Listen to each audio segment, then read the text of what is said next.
Hello aspirants, स्वागत है आप सभी का स्पीडर शॉर्ट हैंड क्लासेज के इस यूट्यूब प्लेटफॉर्म में। दोस्तों रेडी हो जाएगा डिक्टेशन लिखने के लिए 5 सेकंड में। Ready, start. हमारे यहाँ अशांति क्यों रहती है? इसलिए नहीं कि पुलिस वालों की संख्या बहुत कम है। अशांति इसलिए होती रहती है कि समाज में ऊंच नीच है और लोग अनुभव करते हैं कि उन्हें न्याय नहीं मिल रहा है। कानून और व्यवस्था की समस्या केवल भारत में ही नहीं है।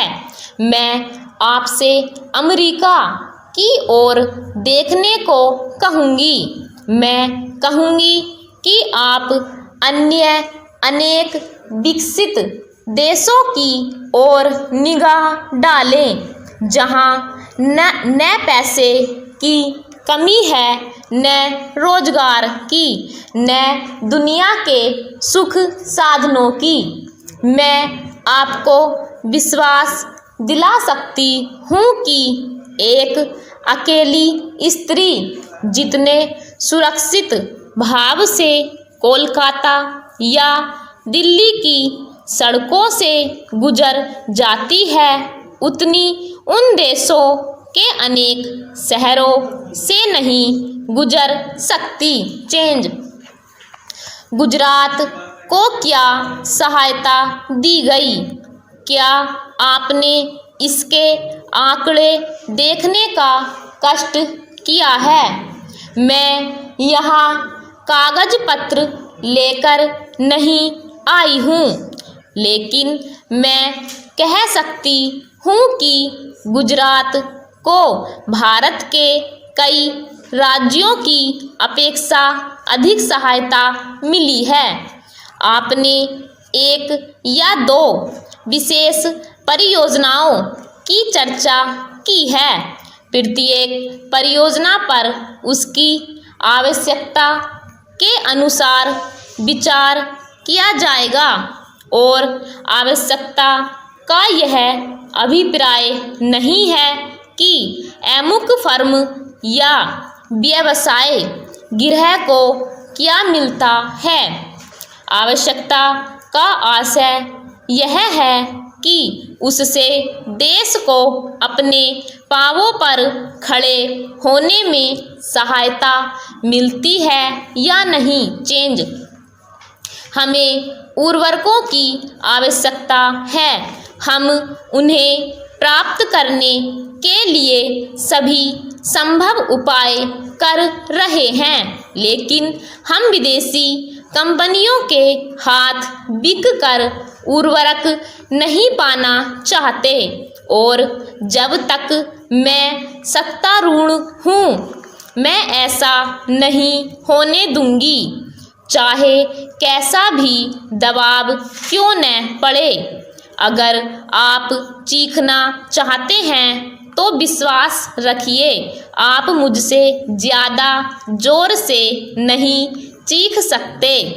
इसका मुझे आपसे कहीं ज़्यादा अनुभव है।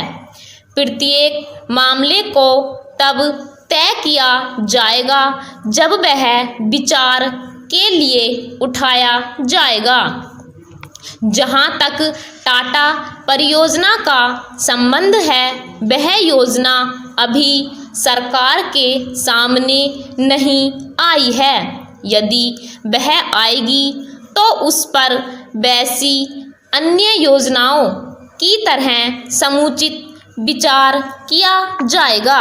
अतीत में हमने कई बातों पर जल्दबाजी से काम लिया है और आज हम उसका फल भुगत रहे हैं। आप महानुभावों को इस पर लिखी गई अनेक पुस्तकों के नाम बता सकती हूँ, जिनके लेखक न तो भारतीय हैं और न ही आदर्शवादी चेंज।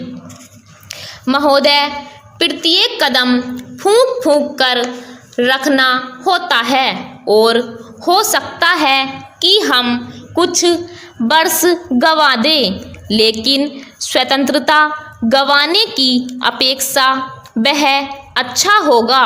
स्वतंत्रता का अर्थ केवल अपनी सरकार होना नहीं होता, बल्कि उसका अर्थ होता है कि हम निर्णय स्वयं कर सकें। हो सकता है कि वे निर्णय गलत हों, लेकिन वे हमारे निर्णय भारत के निर्णय होने चाहिए। हमें कपड़ा उद्योग की समस्याओं का भी ध्यान है। हमने आधुनिकीकरण के लिए विदेशी सहायता की आवश्यकता को स्वीकार किया है। योजना आयोग ने कपड़ा उद्योग के लिए एक कार्यकारी दल नियुक्त किया था, जिसने इसकी समस्याओं पर विचार किया। सिद्धांत रूप में यह निर्णय किया गया कि वित्तीय अभिकरणों के द्वारा धन उपलब्ध कराया जाए। अब हम वित्तीय संस्थाओं से बातचीत कर रहे हैं कि इन उद्देश्यों के लिए उधार की शर्तें कैसे उदार बनाई जा सकती हैं। चेंज। आपने बंगलुरु की घटनाओं और बम्बई में लिए गए हमारे कुछ निर्णयों की भी चर्चा की है। आप यह भूल गए हैं कि वे निर्णय वास्तव में कांग्रेस द्वारा पिछले आम चुनावों के शीघ्र बाद किए गए थे।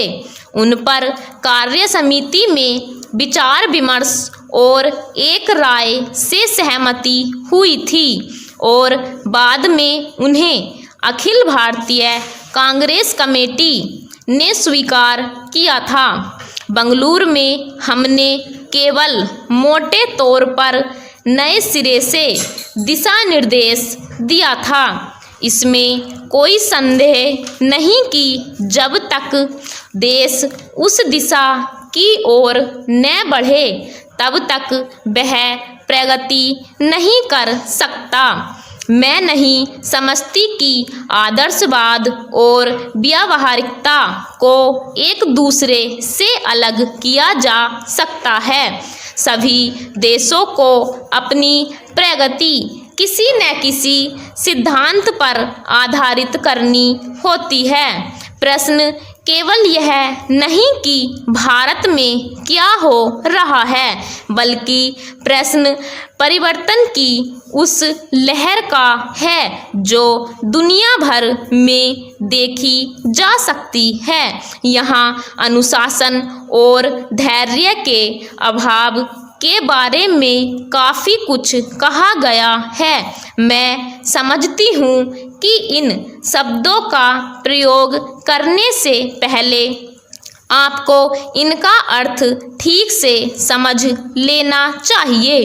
आप शायद इसे अनुशासन कहेंगे कि इंग्लैंड में लोगों से बेगार ली जाती थी और उनसे दुर्व्यवहार किया जाता था, या छोटे छोटे बच्चे अंधेरी खानों में काम करने के लिए जाते थे और अंधे होकर बाहर निकलते थे। जब वे इन सब के प्रति विद्रोह करते थे तो आप शायद उसे अनुशासनहीनता कहेंगे। खादी का आर्थिक आधार। भारतीय जीवन संबंधी कुछ मौलिक तथ्य हैं। हमारा देश कृषि प्रधान देश है, जहां अधिकांश लोग किसी न किसी रूप में खेतीबाड़ी से अपना निर्वाह करते हैं। यदि आप एक किसान के जीवन पर दृष्टि डालें तो आप यह देखिएगा कि उसका खेत बड़ा हो या छोटा, वह और उसका परिवार वर्ष भर बराबर खेती के काम में ही व्यस्त नहीं रह सकता। उसे काफ़ी समय बेकार रहना होता है। दूसरे रोजगार की खोज में वह अपना घर छोड़कर नहीं जा सकता। स्टॉप।